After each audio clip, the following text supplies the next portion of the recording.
This is PlayStation Plus or Minus for June 2017.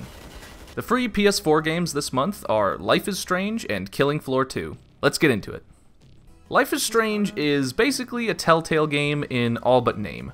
The story follows Max, a quiet art student who discovers that she can turn back time.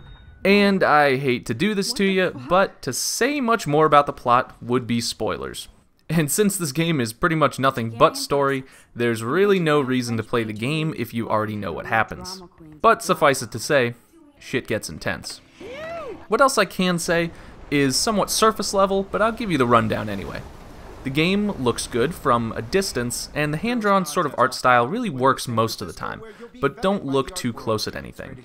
Especially mouth animation, just, avert your eyes. Oh god. Thankfully, the music and voice acting are both pretty good, though the writing often leaves something to be desired. Okay, either I'm getting really damn old, or these writers have no idea what teenagers sound like. Let's talk business. Ethan Prescott is a punk ass. You're such a poser. If you can't even name a simple nose slide or a tray flip, you should walk on. You got hella cash.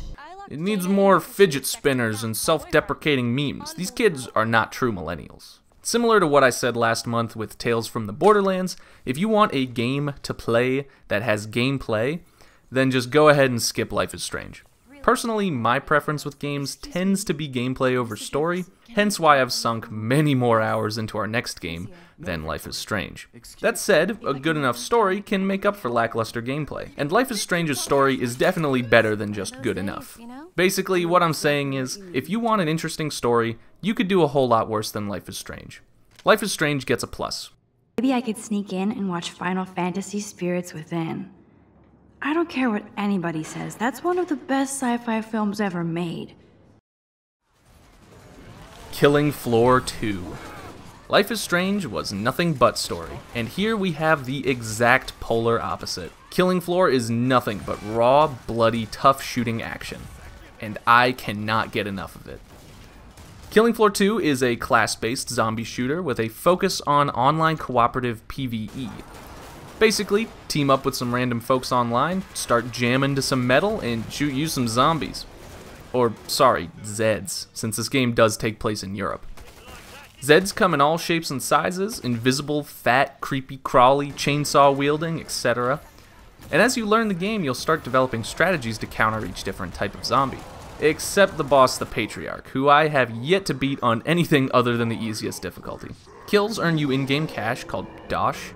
Dosh? What is that, like the Dosh Colleen from Game of Thrones? What, like this lady? I spend this lady to buy a Desert Eagle? You got hella cash. You use Dosh to buy new weapons and ammo in between waves, and trying out all the weapons is great fun. But here's what really solidified this game as a plus for me. I love progression systems, skill trees, incremental upgrades, and new skills like that. Hoo boy, let me tell you. This game just happens to scratch a few of my very particular gaming itches. Right here on my back with one of those wooden things. And if you don't happen to have the same itches as me, it might not be the game for you. I love seeing that little level up icon and getting new perks and stuff. It's half the reason I play Fallout and Elder Scrolls, and the entire reason that I ever played Borderlands. Killing Floor 2 is basically that experience distilled down to a tight, fun package. This game gets a hearty, bloody, Skinner-boxy plus from me. So you know the drill, like, comment, subscribe, do the YouTube things, and I'll see you next video for the Vita games, Spy Chameleon and Neon Chrome. Thanks for watching.